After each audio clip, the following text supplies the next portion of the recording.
Sabi ko kasi magpakamatay ako para sa aking tauhan kapag ginaganyan yung tao ko.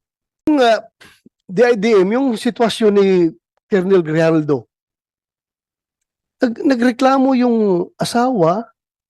We are always talking about welfare ng mga tao natin. Eh, nakakulong na yung asawa niya, pinutulan pa daw ninyo ng sweldo. Sino bang taga DP? DP. Upo ka dito. DP. Ano bang polisiya ninyo tungkol dyan? Bakit pinutulan ng sweldo si Grijaldo? Gamitin mo yung microphone. Sir, si Colonel Grijaldo, sir. Ano ka sa DP? Division Chief, sir. Ng, Policies, Plans, and Program Division. so you represent DP and the Chief PNP as far as the Grijaldo case is concerned. Am I right? Sige, sagutin mo lang yung mga tanong ko. Sige, anong sasabi mo? Anong, Colonel Grijaldo, sir, is considered allowpay, sir. Allowpay. Automatic leave of absence without pay, sir. why? Na-contempt siya, sir, so hindi siya makapagtrabaho. And I don't know, sir, kung may order na rin siya, sir, as allowpay. Hindi ba nyo titingnan na double whammy yan on the part of Grijaldo? Sobrang injustice na yan sa kanya. Eh, he's suffering from injustice sa pagkakulong niya ngayon for telling the truth. Dapat ang PNP, you should be proud of him for standing for what is right and for standing for the truth. Dapat i-consider yung bayani yung si Colonel Grijaldo dahil hindi siya nagpapatinag eh. Sinasabi niya katotohanan.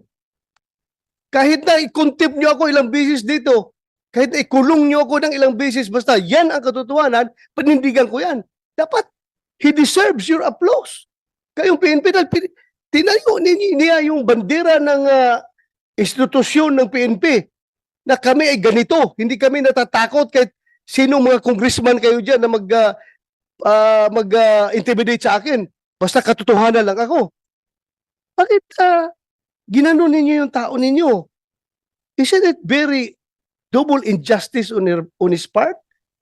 Na wala na makain yung pamilya niya dahil pinutulan niyo ng sweldo? Hindi naman niya, he did not violate any law. To tell you frankly. Ay, i-interpret na ninyo yung batas to the detriment of your people? Ganun ba yun? You should implement, you should interpret your policies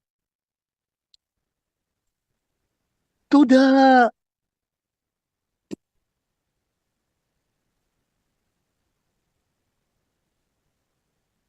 advantage of your people. Tingnan nyo, you should be liberal enough to interpret your own policies. Hindi yung porki nakakulong, i-apply ka agad yung no work, no pay, i-apply ka agad ninyo yung, ano ba yung policy natin dyan pag nakakulong? Eh, sabi nyo, yung naka-incarcerated na tao or one is automatic, putol ang kanyang sweldo. Kawawa naman yung tao. Yung ginagawa natin yung policy na yan, ha? The intent of that policy is to make sure na yung mga eskalawag na pulis natin na nakakulong ay hindi na mag-enjoy sa sweldo niya. Is Grijaldo eskalawag. Kaya for purposes of discussion, sabihin nyo, isa, wala kami magawa. Yan ang polisiya natin. No work, no pay. At kapag incarcerated, utol ka ng sweldo. But still, dapat may puso kayo sa tao ninyo. Kung nangyari sa iyo yung ginawa kay Grijaldo, anong sabihin mo? Sige nga, I would like to get your opinion. Sige, you open the mic. Ikaw, nagsasabi ng totoo sa isang congressional hearing. Kinontempt ka, ikinulong ka. Ngayon, nakakulong ka na, pinutulan pa ng PNP yung sweldo mo. Wala ka ng pagkain yung pamilya mo dahil wala ka ng sweldo. Yes, sir. Anong masasabi mo? Sir, I think I will have the same sentiments with Colonel Grijaldo. Correct. Yes, sir. Particularly that He is my classmate, sir. Oh, so your classmate. Huh?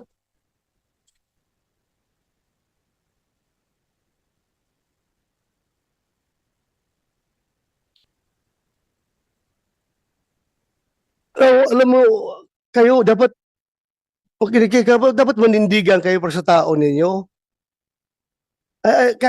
Not even the House of Representatives, not even the Senate could force you to do injustice to your people. That is double injustice. Ang ginagawa niyo. Tumayo kayo. Ano lang sabihin ng mga patrolman ninyo ngayon doon sa baba? Ganito na lang among PNP, walang bayag. Kinakawawa na nga kami. Kinakawawa pa kami ng sariling ahensya namin. Kapaka-heartless naman ninyo kapag ganun. So, classmate mo si Grijaldo. So, ano ngayon? Hindi kayo naawa.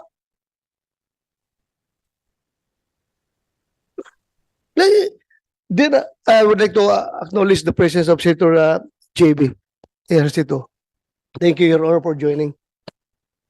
Alam mo,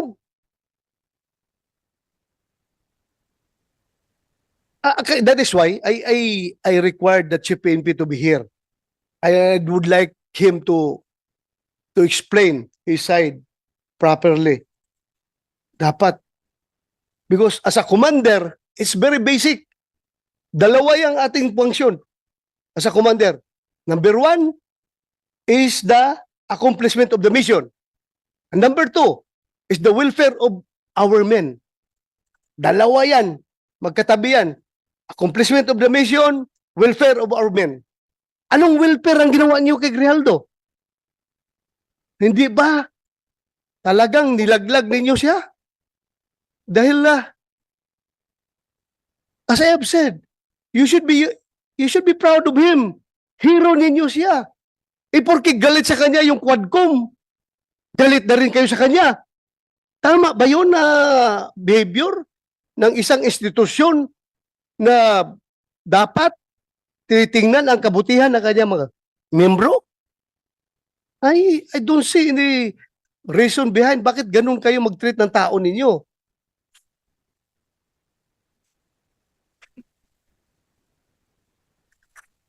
Yes. Can we get your opinion? Your Honor, with respect to the actions of the House of Representatives, unfortunately, that's beyond the jurisdiction, Your Honor, of the Internal Affairs. We don't have an active. That meron kayong control doon sa Quadcom. Wala kayong control, but you have control to your own policies sa pag-apply niyo sa tao niyo, sa polisiyan niyo. Yes, Your Honor. To that end, Your Honor, we have not, so far as Internal Affairs Service is concerned, we have not instituted or recommended as of yet, Your Honor, any disciplinary action on arising from the proceedings in the House of Representatives, Your Honor. Please tingnan ninyo mabuti yan. It's time for you to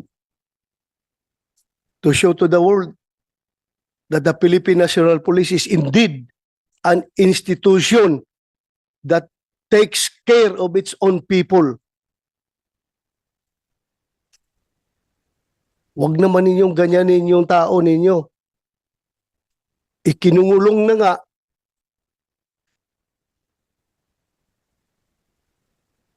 Sobrang injustice na experience niya ngayon, putulan pa niyo ng sweldo.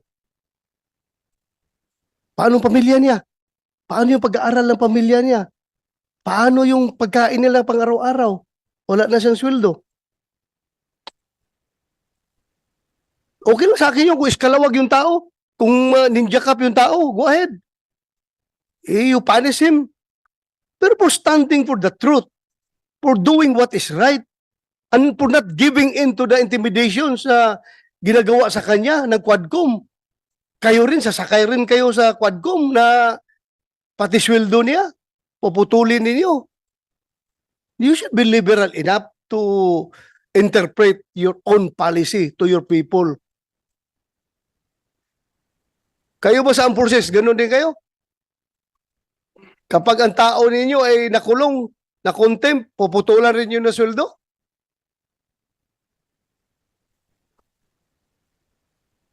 Anybody from the armed forces can speak up? General Mortello, sir, from the Yes. AFP. In our case, sir, it's all based on the legal requirements of to discipline our people. So it's all within the bounds of policies within the organization. We have yung tinatawag namin, sir, na the right of the commander to institute punishment. So meron sa the AW 105, sir. So any commander, even down to the smallest unit, can impose punishments based on the to institute discipline within the organization. So hindi basta-basta. Meaning, the commander still has the discretion. Yes, sir. Yeah. Discretion, yan ang pinaka-magic word yan. Discretion mo yan, being the commander, nakita mo yung sitwasyon ng tao mo. May discretion ka. Di ba? Yes, sir. Alam natin, paglaban natin mga tao natin.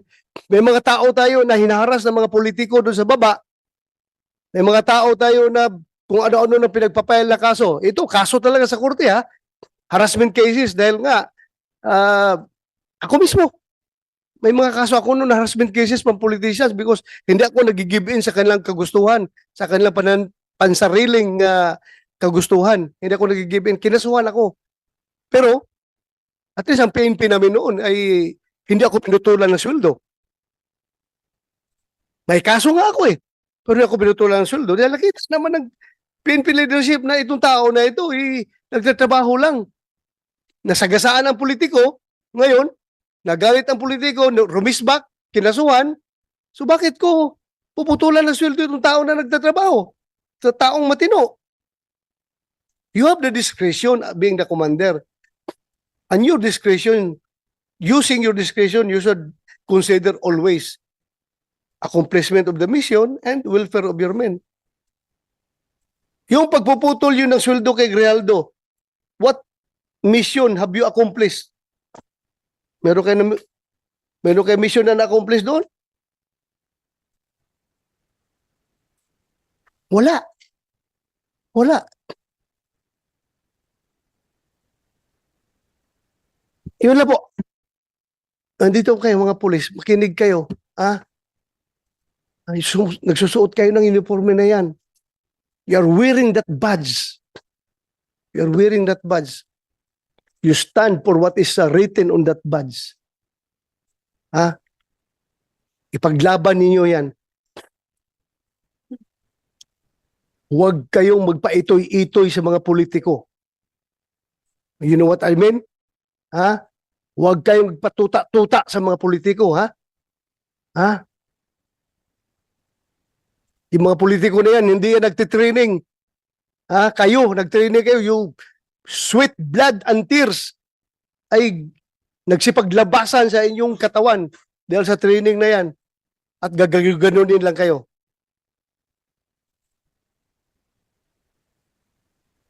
Paglaban ninyong tauhan ninyo. My God, if I were the Chief PNP at this time, I don't know. Pag ginaganon yung tao ko, I can never sleep soundly at night kapag mayroong injustice na ginagawa sa aking tauhan. More so, the injustice is coming from my own institution itself. Sabi ko kasi magpakamatay ako para sa aking tauhan kapag ginaganyan yung tao ko.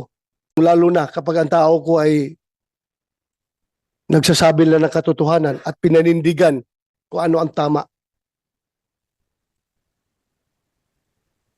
DP, you relay my messages to your to the DP. And to your Chief PNP, relay nyo yung mensahe ko. Sana naman nakikinig kayo. Hindi ko kayo pwedeng diktahan on what to do because that is already overreach on my part. May sarili kayong chain of command. Sundin ninyo. Pero sa akin lang, as may oversight function, nakikita ko talaga sobrang injustice na ginawa nyo kay Grijaldo. Paglaban nyo yung tauhan nyo. Lalong-lalo na, classmate mo yun. Sobra. Sobra ang nangyari sa kanya. Eh, anong sabihin ngayon ng ibang mga opisyal ninyo? Ibang mga tauhan ninyo? Ganito pala ngayon. Hindi pala ako kayang dipinsahan ng aking sariling institusyon kapag ako'y lumalaban sa tama at sa katotohanan. Hindi pala ako kayang dipinsahan. Bagkos ako pa'y pinutulan ng sweldo. Ano makakain ng pamilya ko kapag ganun? Makonsensya naman kayo. What happened to Grijaldo may happen to you. O hindi mangyari sa inyo yan. At kapag ganun kayo ka-weak as an institution, I don't know what will happen to the PNP. Lumaban kayo. Labanan ninyo yung tama. Huwag kayong magpa-kuhan dyan. Yes. Sir, I would like to inform the Honorable Senator that the PNP is apolitical po, sir. With regards to Colonel Grijaldo po, sir, it may be meron mga reasons kung bakit yung sinasabi niyo po, sir, na naputulan siya ng sahod. It may be the resource person, si Colonel Uliciano, hindi po niya alam yun, sir, Your Honor. So, baka may mga reason naman po, sir. Alam Thank you, ko, reason, no work, no pay. Yun nga, but what I'm telling you is about the welfare of your men, that you should be liberal enough in implementing your own policies. Tingnan nyo kabutihan ng tao. Because hindi ka forever, Kenneth, Regional Director, may chance rin na mangyari sa iyo yan. At kung pag nangyari sa iyo yan, what will you feel? Ha? Yung inustisya. I am not telling you to PNP to be political. We're not talking about politics here. We are talking about the welfare of your people. We are talking about your institution. There's no political behind my statement. What is behind my statement is yung aking pagiging pulis. Ha? Kasama niyo ako. Hindi ako outsider ng PNP. And I love the PNP. Hindi. Yung pinanggalingan ng mga pinagsasabi ko, hindi. Dahil nasa kabilang bakod kami ng politics. Wala. At akin dito. Kung ano yung uniforme na sinusuot ninyo at willing kayo na mamatay sa uniforme na yan. Yun ang aking sinasama ng loob, Kenneth. Ha? Huwag ka magsabi ng apolitical. This is not all about politics. This is all about the PNP as an institution na you should look out for the welfare of your people. Yun ang kinasama ng loob ko. Sir. Go ahead. Sir, kami nga po ay nagpapasalamat dahil kasama niyo po kasama namin po kayo, sir, as the former chief PNP. However, ang sinasabi ko po, sir, baka naman itong si Colonel Ulicanio, hindi niya alam yung underlying circumstances kung meron pang dahilan kung bakit po naputulan ng sahod si Colonel Grijaldo. Yun lang po, sir. When inform us kung ano. Huwag tayong ilatag natin ang baraha. Ilatag natin ang baraha kung bakit talaga ninyo ginanon yung tao. Tatanungin natin. Yes, sir. We'll, Did he violate the law? Meron ba siya binayulit na batas? Yung pagka-contempt niya, kasalanan ba niya yun? Kasalanan ba niya? I'm sure all of you were watching the proceedings. Kasalanan niya kung ipagtayo niya yung katotohanan? Panindigan niya yung katotohanan? You want to say something? Yes, sir. Based on our policy, sir, yung allowpe po kasi, sir, once hindi siya makapag-perform, katulad nung nakulong, sir, so he will be issued orders as allowpe, sir. Then, corresponding to that, yung salary niya, sir, talagang puputulin din based on the Wala akong question dyan. Alam ko may mga policy na ganyan. What I am telling you about is how you interpret your policies. Maawa naman kayo sa tao ninyo. Yun lang sa akin. Welfare of your men. Yun lang sa akin. Ah? I hope you get me right. I hope. Hindi ko sinasabi na pag walang tapon niyo yung mga policy ninyo dahil ginawa yan, may rason yan. At ang rason yan, I should be clear to you. Bakit dating ginawa yan? Kasi yung mga eskalawag na pulis na patuloy pa rin na nagtatanggap ng sweldo kahit may mga kaso, yan, ginawa natin yan. Pero in the case of Grijaldo, dapat sabi ko nga sa inyo, dapat marunong kayo interpret your own policy to your advantage. Kayo, advantage ninyo sa inyo. Huwag naman na ganunin yung tao ninyo. So, yeah, you want to say something? Yes, sir. Sir, we will submit ASAP, sir, yung documents regarding Colonel Grijaldo, sir, to your office. And we will also inform yung office concerned, Your Honor. Thank you po.